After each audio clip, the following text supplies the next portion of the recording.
And Cloud9 going to ban the Urgot. So Rumble, Hecarim. I mean, in Korea, Kalista would be first picked here instantly. Kalista is insanely strong. Instead, it's the Gragas. Even though there are no jungle bans this game, they really want that Gragas. Gragas is great, but he's not. He can't just like win you the game out of the laning phase like Kalista can.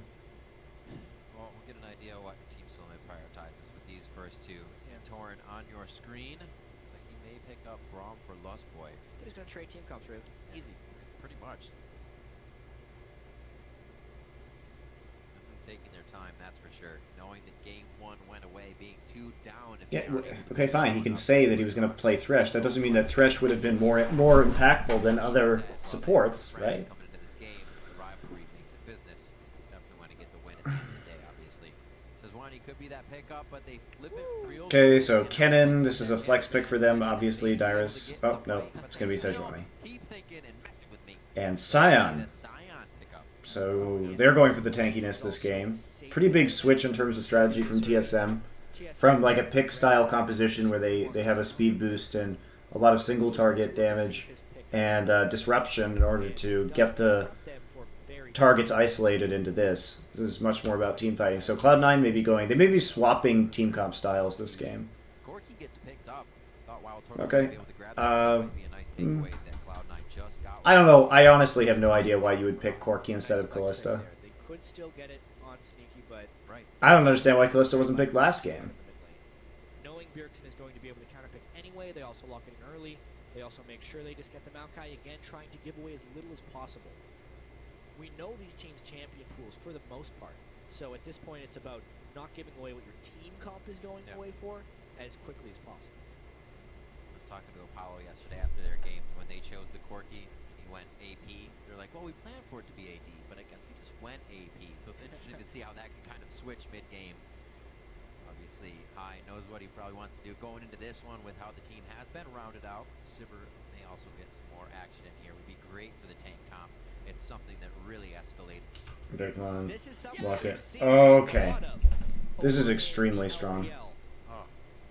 Extremely strong. SK Telecom was the first team to do this. You have so much initiation with TSM's comp. This is a very good composition. This is one of the reasons why Kalista is so good, is because support Kennen is just insane with it. It provides, it fixes all of Kennen's weaknesses as an engaged champion. This is really, really good. And you can't really react to this either. You can't lane this Corki up against this Kalista Kennen lane, like you will die. So C9 has to lane swap. Oh, okay, they're going to take... Alright, they'll take Lucian instead. So it's a mid lane Corki. A lot of disengage. This is again good. You could disrupt. You can use this disruption to get one person isolated. But there's so many forms of engage right here. TF would be really good here.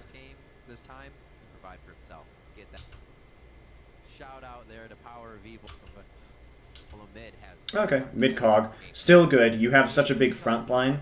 I think I would have preferred the TF for even more initiation, but maybe he didn't want to play it into the Corki. I think AP cog is pretty good right now. This is not the town him. The lights have signals. Best of 5. It's game 2. C9 is putting on the pressure. Look, the series. Haya can also build AD this game because they have 3 AP champions in top, mid, and jungle. Or top, jungle, and support, rather. So they have enough diverse damage, I think, that they can deal with it. Very important momentum type game here. So it looks like we are going to see the 2v2. All according to plan. All according to plan. It's a terrible plan to lose the first game, in my opinion. But it's obviously not that. CPA did it. Yeah. They got worlds. See if these guys can take that road this year. Right now, they have this stepping stone to go over, fighting once again for the title of North America. Yeah, TSM has a really, really good composition. I like this a lot. Split, as you heard High saying, he really wants to take it away. They have what it takes to be huge front line, tons of CC, great engage. They have good poke, so they can siege with the. They can always siege with the Kog'Maw.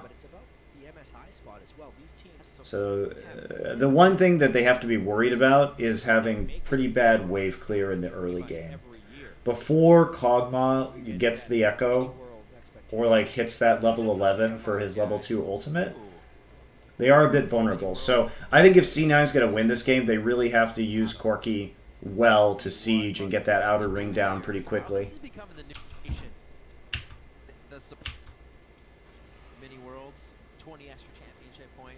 Alright, so this is actually exactly the same thing that we saw TSM do last game to Cloud9. Like, literally exactly the same thing. Lane swap into the top lane, AD carry freezes the wave, then walk in on this side because they're jungling on the weak side, but TSM doesn't actually abandon the Krug here. Instead, it's just like a Krug fight. He takes it with the Q.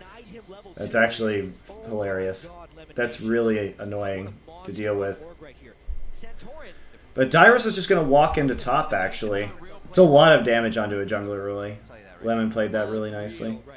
But you can see right here, Lustboy wasn't able to get that same kind of pressure because they started red here, and so they're able to move away from this pretty quickly.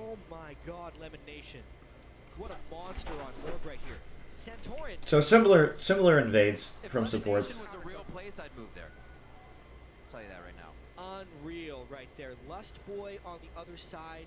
Unsuccessful in his harass. It's really interesting in this series too that we didn't see any more smite top yet. It's super strong. They know he doesn't have smite, and they know he's not level 2. Well, that is some slick and clever play. This is going to be difficult already. Team Solo Mid is kind of trying something new here. I think that's actually a pretty big issue for both of these teams. If they can only play Hecarim smite top. In the current meta, it's just, if you can play Shyvana, it's so insanely strong to have a few smite top laners that you can play. As the lane swap meta continues to evolve, it's gone through so many iterations. Especially in these lane swap situations, that may be an issue for TSM if they go to MSI if they can't effectively play smite top lane. Because they were getting denied so heavily when the turrets became too difficult to die. And it was all about denying the top laner farm. What Cloud9 has been doing with Lemon Nation's Roam is denying the jungler farm in the lane swap. Chat, Dyrus has been playing top smite in solo queue. No, it's entirely different in the professional scene. That's something that you can have a million years of solo queue experience in and it won't make a bit of difference. Because using smite effectively is about invades and you have to have information and coordinate with your team. You cannot have solo queue experience with that. One lane up, they take the other lane's pressure vacuum that basically doesn't exist right there, and they use that support roam to go and harass the enemy jungler. So Dyrus has to be careful right now because they saw the red buff and then these guys walking up here, so there's a possibility that there could be a gank coming in. You know, the next thing that you see that came out of this is that people are following Lemon Nation in his tracks with that. Now the supports are roaming into the jungle. Bit of a to-do that he has kind of sprouted there to really get into the jungler's head. Looks like everybody's taking to it. Bottom lane is getting quite pushed here. So there's not even going to be a reaction, actually, and the double jungle just continuing. Meanwhile, Dyrus up in top. Ooh, couldn't quite deny the recall from Bjergsen. So Hai's just going to be pushing. I mean, this is exactly what he should do. He should be applying as much pressure to this lane as possible. The tier first, tier, and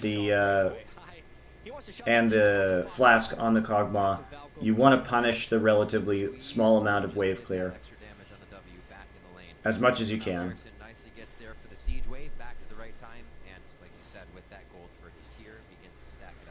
Now this is frozen, and we see what same levels for both the top laners. I mean, nothing much is happening right now.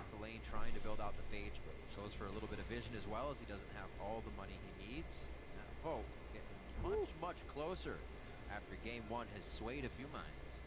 Cloud9 fans coming out of the woodwork after they win that first game. Hey, we're gamers. We sleep late.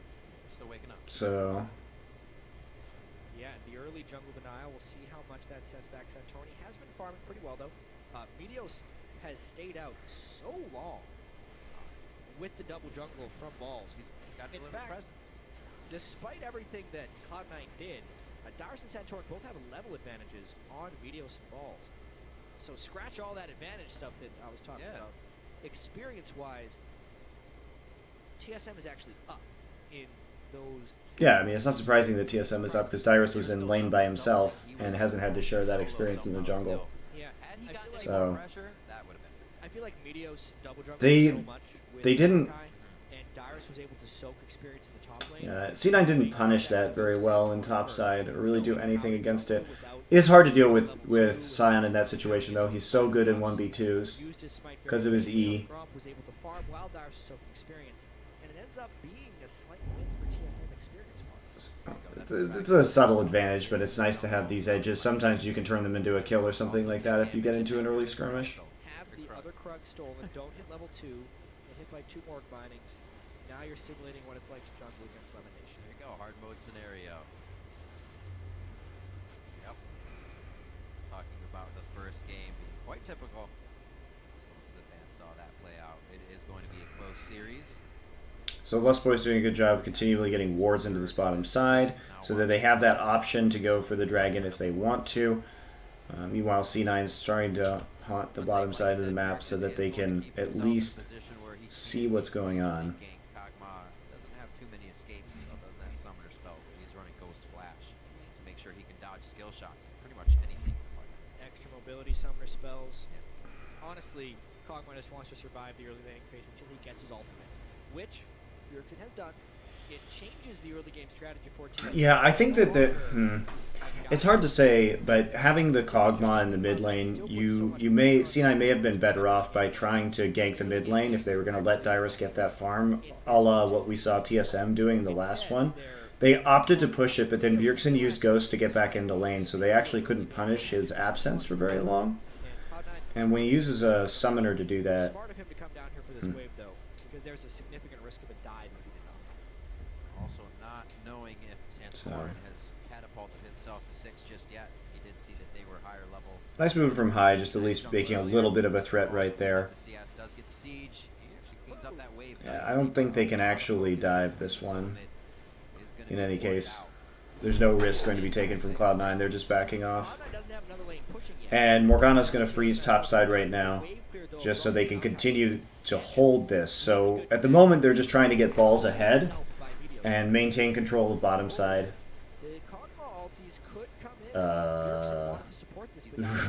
Fortunate that Santorin didn't have ult right there, otherwise that may have gone very differently. Just on the outside, High gets himself to safety, saving his summoner spells.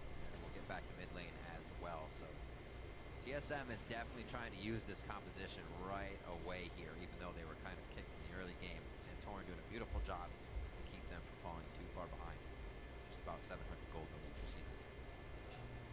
Sheen fixed up. Actually, before High has finished his phase, he wants to be able to trade a bit of damage back if he does get in range. Okay, so TSM wants to swap into the top side now. They'll catch this wave. I mean, even if Dyrus had been up and top, he still would have been able to get that because there wasn't any reaction, but TSM doesn't necessarily know that because they don't have wards on that side of the map.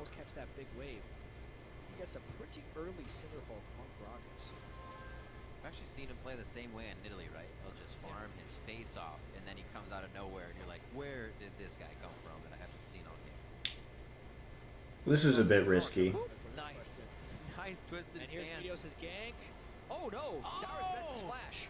Dyrus flash right into it, and he gets body slammed.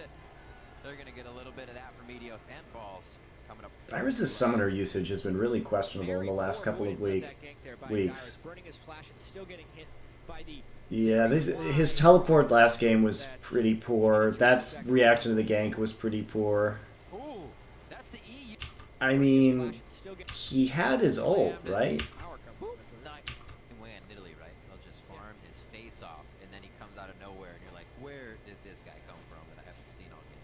He's level 6. He can just ult. And then flash. Whatever. And he gets body slammed. They're going to get a little bit of that from Meteos and balls coming up with first blood. Very poor avoidance of that gank there by Dyrus, burning his flash and still getting hit. Yeah. With that ult up, I think he could have gotten out if he played better. It's not, I mean, obviously it's not the end of the world, but having that, Cloud9 has succeeded now in getting ahead with their top lane after everything that already happened. But Nothing too impactful has happened yet. Oh, except that. Oh my! The rend in the end, baby. Woo! Oh, Elimination. Cloud9's getting these lanes in pretty good control right now. Bjergsen still delaying into Whoa. Seko. you serious? Oh, now Sneaky's in trouble though. Oh. Elimination committed pretty hard to try and get that binding. Whoa! He black shielded too early. Baby. Woo! 4 points in Ren. Yeah, black shielded too early right there. And they were playing too aggressively around that. It's just they don't have enough information. Neither, like, these teams do not have enough information to play this way. There are no wards. You have no sentinels in the river or going right here. Now you know the Maokai, or you know this is down here, but guess what? This could be happening. Morgana walked into this brush right now, and for all you know, there's a possibility there's a ward in here. There's a possibility that a ward was placed. Does Morgana have wards? Serious? Oh, now Sneaky's in trouble though. Yes, has a sightstone. So this is a bit risky from both sides. First off, playing that aggressively because for all you know, they could have a ward somewhere as well. Elimination committed pretty hard to try and get that binding. So, I mean, it ends up in TSM's favor and is a misplay from Cloud9, but I think, and because they were too aggressive, but that could easily have gone very poorly for TSM as well. Just when you think you had an edge. Yeah. One missed binding that he committed for, and Wild Turtle makes a Wild Turtle play. That's an absolute false sense of security given there. You had an edge. Yeah, the Kennen being 6 first, that's a good point. But when this started, Kennen wasn't 6. He just hit 6 off that wave. So you have to be careful. They can see Santorin now too. Elimination committed pretty hard to try and get that I just think that's not. Both teams took risks there. Sometimes those risks work out. Like you get a kill on the support. 4 points in Ren. Early on for Wild Turtle. Elimination. Just when you think you had an edge. Yeah. One missed binding that he committed for, and Wild Turtle makes a Wild Turtle play. That's an absolute false sense of security. So I think there may have been a little bit of lack of communication from Cloud9 right there in terms of what was possible on that play. Because positioning that aggressively, you have to just take that trade that you got with Kennen and be happy that you got it instead of putting yourself in a super vulnerable situation when your top laner is incapable or doesn't know that he needs to respond with TP. I mean, Cloud9 was winning these laning phases, and it was looking like they had a chance of snowballing the mid-game away. Yeah. But misplay there by Elimination and Sneaky gives a lot of pressure back. Aggression, when you play aggressively, it's very important to know that the odds are on your side. That you can play it safely instead of recklessly, because that's what professional teams will do to punish you. You want to take the high percentage plays at all times. But C9 or not, they know they want to stay safe after that situation. So it doesn't look like Santorin's going to get too much out of this situation here in the top lane. I know, forced to farm without that blue in the day. He's kept himself up in CS. Also, another game where Bjergsen has not been able to roam. See how that impacts everything. That does mean that mid lane's going to get a bit more pressure. Not enough to kill Bjergsen this time. I mean, it just makes it even more important that Wild Turtle picked up that kill. Because no one is... Yeah, this scaling right now is going to get really crazy from the Kog'Maw. TSM definitely has a pretty big advantage, I think, in the late game. All the things being equal. There's just amount of crowd control is ridiculous, and you know the Corki is going to fall off the later this game goes for sure. And the siege from Bjergsen, if he gets Luden's Echo, which is what he's going to be building, is going to be crazy the whole way through. That definitely could have taken him down had he not had. He has no offensive threat though, so he has to bully him around. Well, with Dyrus being pushed out in the bottom lane, they want to get pressure in the top. Looks like Meteos is going to get a solo dragon though out of this. Solo mid. Once they got the first one in game 1, Team Solo Mid was able to go all the way across the outer line of turret to take them down to the game. Well, one's taken for the next. Cloud9 make sure they get something. As long as they can hold this turret, C9. Whoa, hey! All right, that might have been a little little too Wow. far forward. Thought High could give him a bit You have to be more. so Although careful. close to This is why Callista's so good. He's actually able to take You can down get kills like this so easily in the laning phase. She does so much damage. Very surprising. And that's why Callista's pretty far up in terms of pick priority in Korea. It's because you can snowball a game just with a good Callista pick. Ends up being an overall trade right there. Kill for kill, turret for turret. I think we're getting some Scrim-esque moments out of these guys. Like, I think I can. Actually, let's try it. Let's go. They're for just it. testing their limits, Riv. Yeah, That's what they like to say. exactly. Lemon Nation testing the limits of Dyrus. Looks like he's at the end of his fuse on that one. Back once again, just getting back to the lane. Huge freeze though. This is Too much time with the minions. quite good. Dyrus is going to hand it over to Callista though. Does have his flash coming up in a little bit here. Dyrus will never get farm. Top lane, so we could look for a TP. And he's going to lose a bunch of farm on the top turret as well. See if he can bring Because have his flash. That one back. go Once back, again, just pushed in by High. to the lane after So being this is a pulled out. lot of CS that was lost in the top side. So he goes back safely. He does have his flash coming up in a little bit here, but he's going to head towards the top lane. So we could look for a TP. It's a lot of for him CS. Into a play. Still have to see if he can ring the dinner bell and get that. Yeah, side. C9 and TSM both have been really reluctant to use their TPs for farm right here.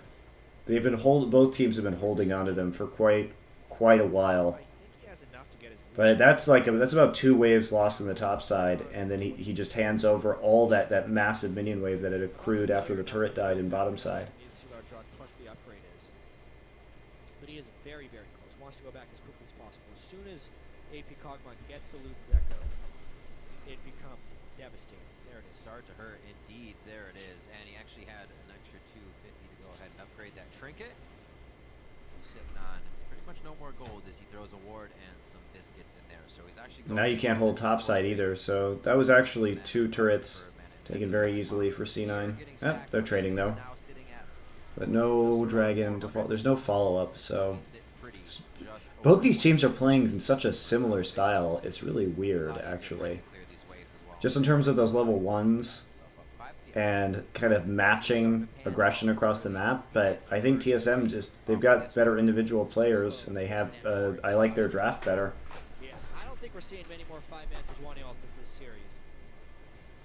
Cloud9 will want to spread out through that, as well as Black Shield, hopefully preventing at least one person from getting hit by it. Yeah. The way these teams trade objectives, though, really shows how familiar they are with each other and how much they've actually copied each other's playstyles throughout the year. That's a good point. Early on in the year, Cloud9 and TSM just started being a true example of it. If Bjergsen takes the AP Cogmon as in the mid-focus team, and they're able to win with it. Well, so far sniping high when he's throwing out the living artillery. There's not a whole heck of a lot of range to do down there when you want to. Falls now to clean up the bottom wave. Just waiting to see what goes on at the next dragon. That much. Just about no Repeated takeaways of the blue buffs are really nice. Maybe they get some position in the mid lane, though. It's still going to be difficult. They have to respect the Sej ultimate. This is the time, though, for Cloud9. This is the time that they need to get something done. So the fact that they're trading evenly with TSM is much better for TSM than it is for C9. With those attacks.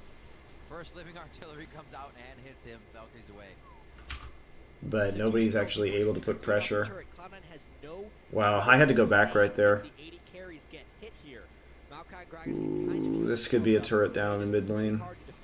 At this point, either Cloud9 has to be in mid lane at full health to engage. I think Meteos has to ult. While TSM is grouped. Neither are happening right now. There.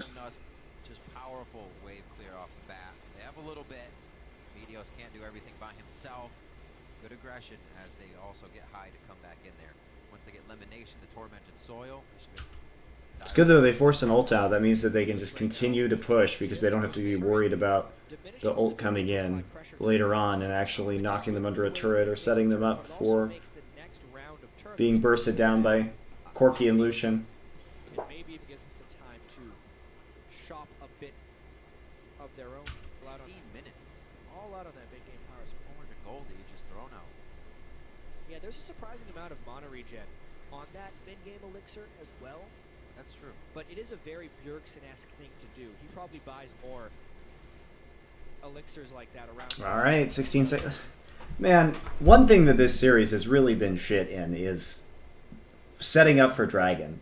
These teams are so late in terms of their warding setups for these Dragons, and it's been that way in both of these games so far. Nobody's really thinking that far ahead.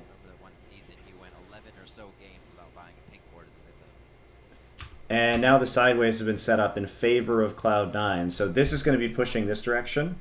So they have that edge right now, but nobody with really good wards. And you have 2 sight stones on each of these teams. There's not really a great excuse for that.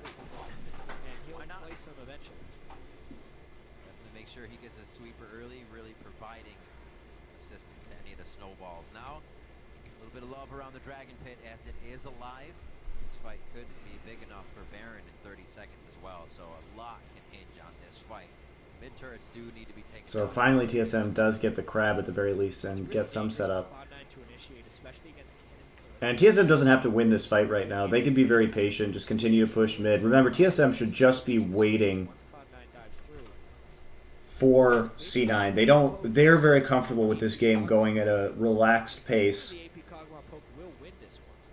Whereas C9 really needs this dragon, and they need to hold that mid turret. If they don't get those things, they're going to be in pretty bad shape. They have to snowball the game off the dragons, but they're not going to get the poke.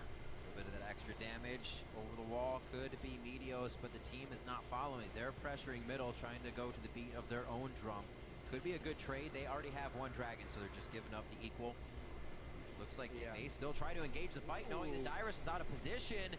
That's going to be balls going straight in. Lustboy doesn't really get too good of an ultimate on that one. He pulls back in the fight, but they're able to drop balls, knowing that Lustboy didn't need to go too deep. Dyrus from downtown just crushes Lemon Nation. They follow up with Bjergsen. Yeah, they're going to lose mid now, too. They may even be able to get more with this turret prepped. They are actually going to call that one off. They come up with 2 kills now. Okay, let's take a look at that. Pulls up the equal over the wall. Could be Meteos, but the team is. This is good zoning by Dyrus, just making sure that there isn't going to be the possibility of a steal, or it's super unlikely with Kalista anyway.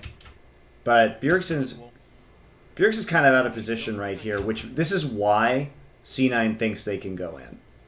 Because they know that Bjergsen is trying to defend up here on the top side, so they think maybe they have this opportunity where it's a 5v4. And they force the flash out of Dyrus just from that binding. And Lemonation wants to be on the outside to clog this choke to make sure that he can't go in, but there's just not enough follow-up damage because you have to poke first. If you're running this double AD composition, especially with this Corki with the Trinity Force, it's all about that poke. And by the time they go in, there's virtually no poke damage done to this team, right? A little bit to Dyrus. And balls goes in, but it's really easy for Turtle just to continue to auto. And then Santorin misses his ult. If Santorin hits that ult, would have been even better. It's a super late ult from Meteos too. I think they were holding it because they wanted to use it if Bjergsen came through this choke point. I think that must have been the logic. But at this point, I think if you're Meteos, you just have to throw that at Wild Turtle so you can actually clean up with your 280 carries. He easily could have just blown Wild Turtle back and moved a couple of the members of the front line forward while Lemonation moves. I mean, Lemonation has his ult in case Bjergsen tries to walk in here. I think that was a big misplay from C9 in terms of their ultimates because they had the 5v4 they wanted. They had zone control over the choke, and they just were afraid to pull the trigger. Wild Turtle got a lot more autos than he should have been able to. I think that just shows that Santorin's much more comfortable at playing this Gragas than Meteos is. Meteos did not look decisive at all about what to do with Gragas in that situation. Was his ult down? It wasn't down. Thanks a lot for confusing me, chat. His ult's totally up. Backwards to the charging Scion. That does not help you. He even threw a dark binding at it. It looked like Lemon Nation literally panicked and just pressed all his buttons at that point. But the team fight itself, in the favor of TSM. Cloud9 traded the objective. The gold comes back for TSM. Even after Dyrus got caught there, it just kind of goes. Just another one of those moments where when you commit to something, like we saw Balls and C9 do, you have to really commit to it.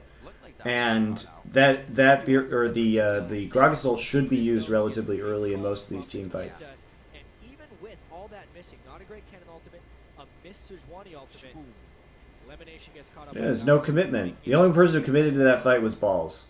And a turret trade. What a disgusting. And he paid for it with his life. Sion hits that person, they're getting living artillery. They're getting popped up again, which 22 minutes on the clock. We do see the potential that this composition from Team Solo Mid has, but still, these game-changing ultimates, a good Gragas. This is getting really scary too, because this is when Kallista's like, this is one of the big peaks of Kallista power when she has Bloodthirster Hurricane, because there's not much armor yet on the enemy team, and if Turtle gets good positioning, he can absolutely just wreck C9. Finally got his blue buff. Finally got his. That's very important for the Pro 4 that they might have happened. But now with 3 outer turrets down on both sides, it's that open map situation where TSM this time again has gone with the mid lane trinket for the Karma, whereas High's gone for the sweeper. So therefore Cloud9 gets slightly more vision denial. They'll have to pay more for their own vision control. And TSM. Alright, I modded Brian Kibler, because I know he's cool. But slightly So. less vision denial as they spam pinpoints, which we've seen them buying a numerous amount of. Enjoy the cesspool of comments, Brian Kibler. On those, very tricky. Even thought that one was going to miss. Sneaky. He is getting them to connect. Dyrus, the face check, but that Soul Furnace Max keeping him nice and tanky. He throws off the ultimate. Now the living artillery's hit. Didn't get that full pop-up though as they try to change targets. The team not really in communication right now. High to the backside. A lot of peeling going down here for Cloud9 and the side of Team Solo Mid. There's What the the? ult, That's but such a they're late pushed ult. away with, Wild Turtle, and they're still I don't like Medias' Gragas. Max keeping him Just use the ult. You see this guy coming in here. nice and tanky. Oh, he got stunned. He got stunned by cannon. That was nice from Lust Boy. But even so, Now the living artillery's hit. Didn't get that full pop-up though as they try to change targets. this is a good catch actually. Communication right now. High to the He didn't backside. really have time to ult Peeling before he going down here flashed. for Cloud9 and the side of Team Solo Mid. There's the ult, but Bjergsen got pushed away with How did change Balls die targets. The again? team not really in communication right now. High to the backside. A lot of peeling going down here for Cloud9 and the side Balls of Team also Solo Mid. went for the Rod of Aegis build this game, so if you're going to be aggressive early on, that's not the build you want to go for. It's a lot better to have the Glory, because you just can't deal with Turtle until he actually gets a lot more armor. TSM is able to trade that. Santorin and Sejuani ultimates have been nothing compared to Meteos' ultimates from the last game, but it has not mattered here because the damage from the Kog'Maw and the overall team fighting for TSM has just been better. A good push through, clean and clear for TSM to get that turret without any trouble. High went off immediately towards the top side to add a little bit of pressure to the map. Always trying to facilitate something more for the team if they know they're kind of being knocked down a few rungs. They do not have the clearance to do this. Yeah. Scary Super there. dangerous red attempt, but at least he looks at his words. Cheeky little buff steal after having. Okay. It would have been good. I mean, he's going for a ton of peel for himself, right? That red buff on top of The question is, will anyone actually set up for Dragon with wards at this time? At least TSM has a bunch of wards, but I don't know when they're going to expire, and I'm not going to go back to find out. Mainly because it gives him more split pushing and dueling potential. I mean, even in that last fight, we saw High Valking on top of Lust Boy. Still going to be really hard. Dyrus will probably... He's going to have TP advantage, and he'll have Frozen Heart by the next one. And that's just a huge power spike. Frozen Heart against the double AD composition. The fact that this guy doesn't have any armor yet. He just has that Warden's Mail and no one else does. I think Wild Turtles is going to wreck everybody at the next Dragon fight. That's my theory. I'm excited now to see if my theory is correct. Okay, so better setup from TSM this time around. They already have some wards in, and they're starting to posture. This is much better. Also, the top wave, well, their side wave control is a little questionable here. Actually get their mitts on Bjergsen and blow him up right away. They're set, or Callista actually. they're setting themselves up for pain. This is a huge moment for Kalista. They'll still get off their ultimates. Getting Kalista can very easily go back again, even after getting the stuns off from the ultimate. So the target selection that Cloud9 has is very limiting. Yeah. And the poke they are subject to is very powerful, making it really hard for Cloud9 to go into net fights. Don't recall on top of it. Maybe they don't. So C9's going to react right here. So they see they have this big wave in the top, and they're trying to distract them from the dragon and force them up here because there isn't... I mean, they have to keep Maokai in mid because of this TP, but actually Kalista's just going to go and solo the dragon because there are 0 Cloud9 wards around it. And Sentinels are there as well. This is ridiculous. C9's just running around the map without an idea of what's going on right now.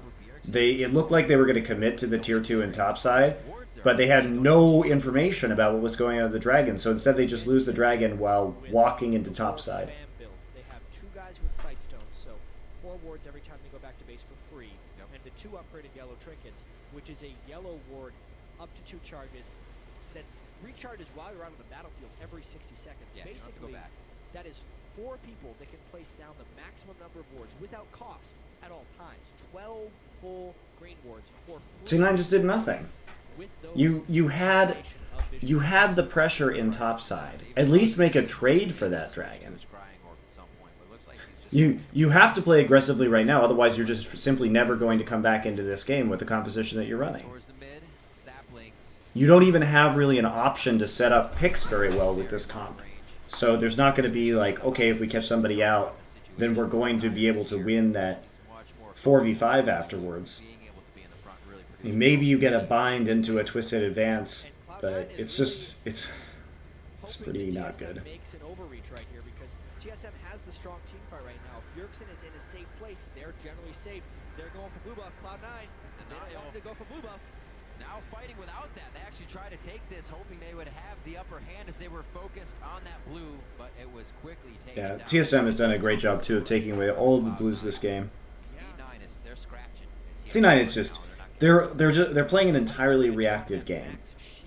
They don't seem to have any idea where to set up, how to set up, what they want to do, and they're losing the objective trades, and they're losing the vision game.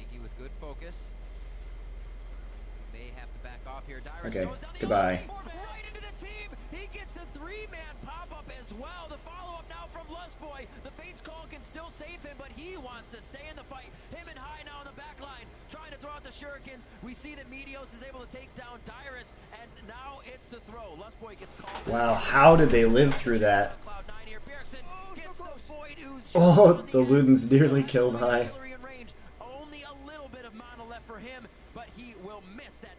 That is crazy that they lived through that. Well, Kog'Maw wasn't there. That's part of it. So, Binding, you're not seeing it right now, but looks like Binding hit somebody up there. I can't tell because there's a ping going down. I think it hit Kennen.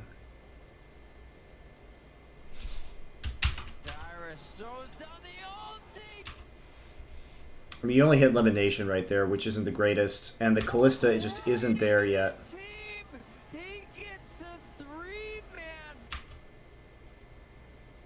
I guess I don't understand why they wouldn't Fate's Call right there. Lustboy has to flash instead of just using Fate's Call.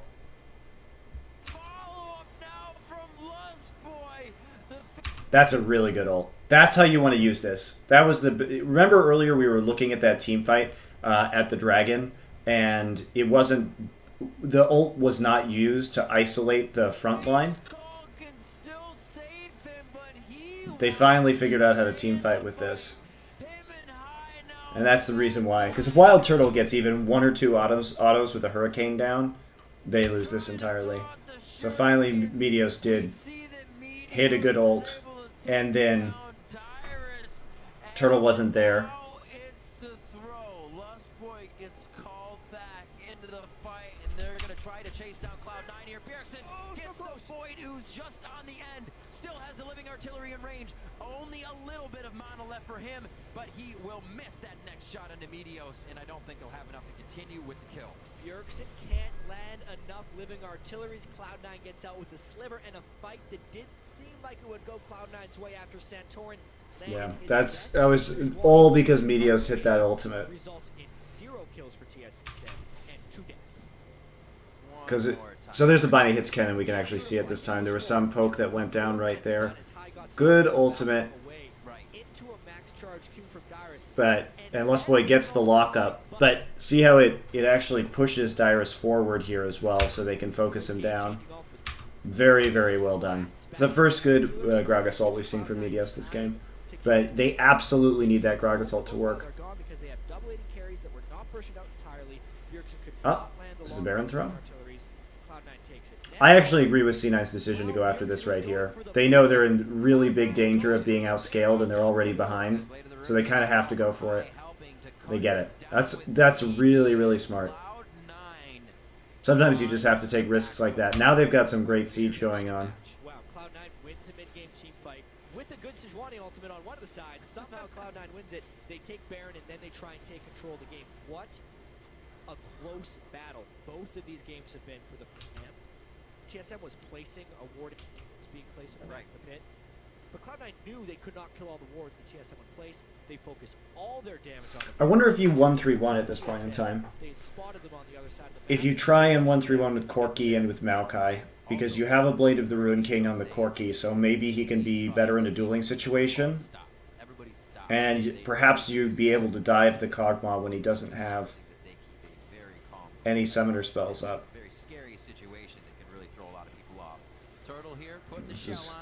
This is good. Half damage onto high, cannot trade back. Elimination, however, is a binding out to boot on that one. 1 minute here on to Dragon. It'd be great for Cloud9 to put a little bit more damage down. Cloud9. And finally, this game they have good ward set up for the Dragon. C9.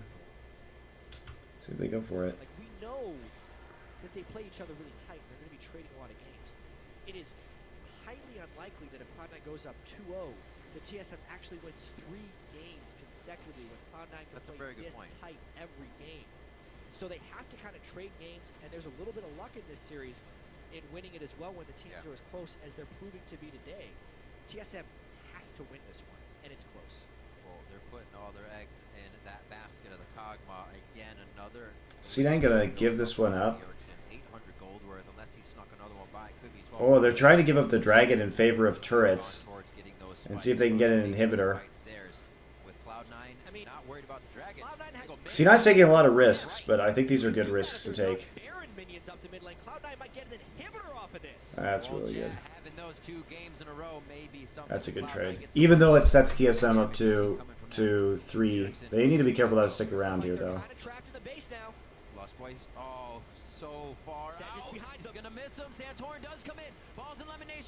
That's another good ult. But now he's able to fire from that area. It's just a shooting range for him in high here as Meteos is on the front. TSM now trying to turn the tide of the fight. Soul Furnace is on for Dyrus, but he does not have catch potential. That's Roar the Slayer actually hit high. He moves away. That's really dangerous to throw your Kennen with no ult into that. No tripping up here, Cloud9, because TSM is on a rampage down mid lane. 3 dragons hit their... I think you walk. You just walk after that. After you get this. You should be happy you traded a tier 2 and an inhibitor. Just leave. Just leave. Walk. TSM reacts well though, walking up here, but that should have been seen. Yeah, they knew the entire time where Santorin was, which is why you can't commit to this. If he's not backing and you don't have a clear exit. The other thing they could have done is walked through the jungle instead. Right? They see Santorin coming in, and they choose to walk back up into lane when they can walk up here instead.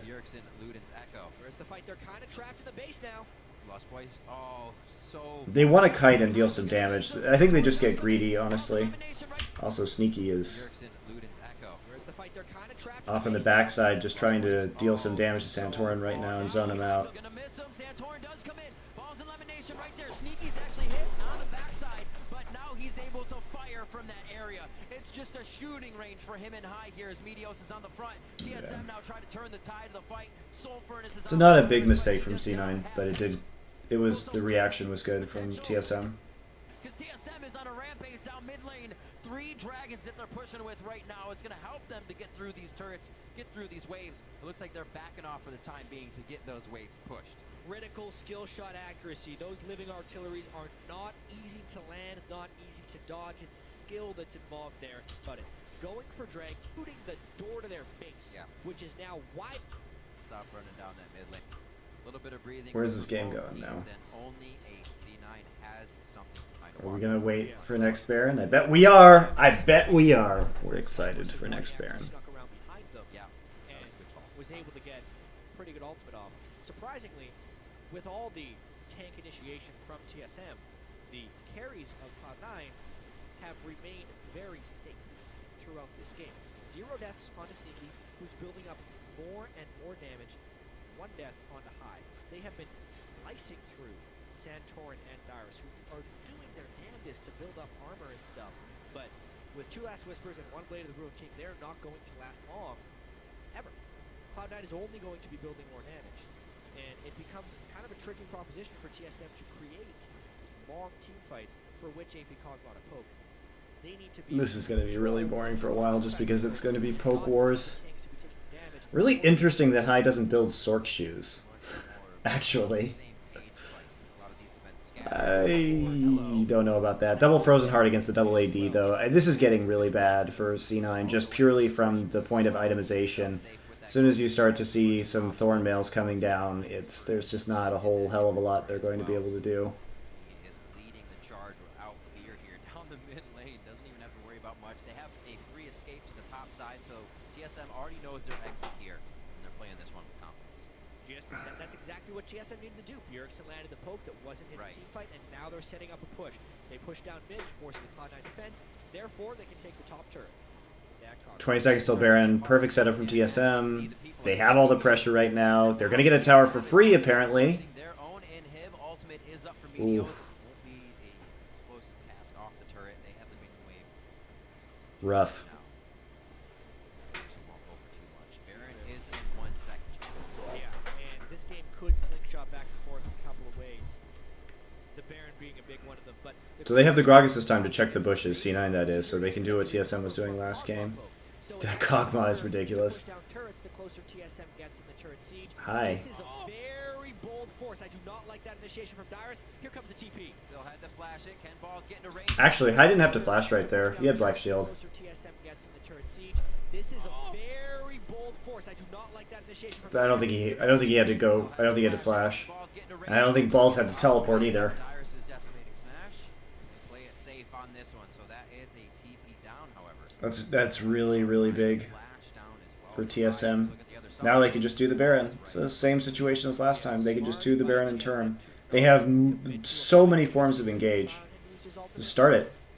Cloud9 was holding their main cooldowns as well. Didn't commit either. This is the vision game right now. Sentinels, pink wards, and Goodbye. there they are. That's the tank. He's supposed to live the longest. Balls still throws himself into the fray. 48 seconds on these death timers right now. Both teams are losing a lot of health. It's Santorin that goes, however, for High, a priority target, and Bjergsen's able to help take him down before Santorin can get there. C9 is now running for the hills and actually running the wrong way towards TSM base. They're going to be getting hit by a lot of poke. Where are they going? Soul Furnace does not take down Lemonation. He may be able to push it. No, he tries to get a hit on the minion, but it died already. It doesn't actually go anywhere. A nice living artillery takes down Lemonation. Sneaky is dip, dodge, and dive in for his life. Takes a turret shot, and it's only a matter of time. But it died him. So there's an ace in the end. I want to see how this was set up though, because we know that they have total vision control already here, right? So, but they have sapling and barrel. So I'm confused as to how this happens. They are concerned with the Baron being done right now. So TSM actually just takes off first. So Bjergsen does actually hit Balls of the Caustic Spittle, but there's no attempt to get a Q into that brush or to check it.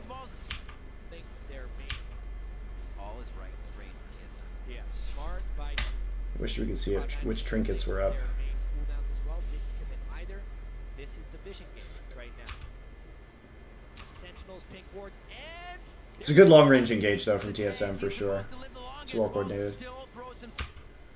And then Santorin, after they carve through, hits the back line. That's a really good Sejuani ultimate. Waiting for that to go down before hitting 3 so they can actually follow up efficiently. Santorin can get there. C9 is now running for the hills and actually run in the wrong, but it died already eventually. is making Cloud9 Can I see trinkets yet? visualizes it, getting I don't know. Yeah. the edge, baiting a team into a bad situation, and then You have a couple ways to check these brushes is the thing, and they weren't used. easy. Easy, Riv. They got this. But yeah, it was very decisive by TSM. There was not a lot of time for them to get much of anything done right there. It was good that they wanted to all in immediately. So he's used to it. Wild Turtle, this will not be yours, says Balls High. They're gonna He's gonna try and stop him. Oh, that holy macaroni. Wild Turtle. That's actually really critical. Not only does I really like TSM's draft this game. Army indeed. Actually seen too much Callista play from the side of Team Solo Mid this season. Working out. except for that. Yeah, it's a very decisive engage from TSM, that's for sure. And getting that shred on the balls means that he just gets bursted extremely hard right here. Before he could even engage his ultimate, I mean, he's already down at half HP. Getting a Maokai down that quickly is pretty nuts. Such a good Sejuani ult, too. Great Sejuani ultimate, for one. But mainly the positioning by Bjergsen is the critical thing right there. Yes, they can close on a Wild Turtle, but unless they can close on a Bjergsen, they are never truly safe. Because High had gone down, there's not enough sustained damage to take up the tanks, which gives Bjergsen time to go through. 7-0-3. He's been doing some good work. Hits, by the way, because they Yeah, this get game is access to so many more pretty creative over now. opportunities, but this one's going to be off. So TSM traded objectives in the early game, if we think about what they did. And that was one of the most important things just because of the double AD and the mid Corki. Because they knew that once the double Frozen Hearts and everything came down, that they would have the durability. And a lot of that, too, is this Callista pick. I think that the Callista pick allowed them to go even early on because of how strong she is in the early game. And Wild Turtle and Lesboy were able to pick up a few kills on that champion during her power spike with the 2 items. And then from there, I mean, C9 just couldn't get an advantage because they kept trading towers until TSM, their comp outscaled them and they got the necessary items. Even though we see Balls went Rod of Ages, there's just not enough damage coming through from this composition right now when the 2 Frozen Hearts have been completed. And the Thorn Mail, of course, on Santorin. Yeah, 2 cannon minions already. I mean, Cloud9 would have to initiate. They're going to try, but this is desperation. Wild Turtle's on the back. Lustboy decides to stay on the outer ring. Love how he's using the ultimate on that one. Fate's Call throws him right into balls, and that's going to cut down the tree. A double kill for Wild Turtle there. The composition of Team Solo Mid this game just being used so well to get the poke damage, initiate, and make Cloud9 start. Cloud9 just puts them in a very limited timing window. There's a reason why I don't really like double AD compositions in the current meta, and it's that if you don't get a big lead, it was always one of those things, right? If you don't get a big lead by wow, nice kill. If you don't get a big lead by taking an advantage and getting a good siege in that specific timing window, then you just can't do much at all after that. And before the big tanks came in, that was true, but it's like extra true now, and the window has gotten significantly shorter. One thing that is consistent is Red Side has banned Hecarim in both games, now all 3 games, so... Yeah, you can make double AD work, it's just more risky than it has ever been previously. It carries more risk. Alright, I'm going to take a break for 5 minutes.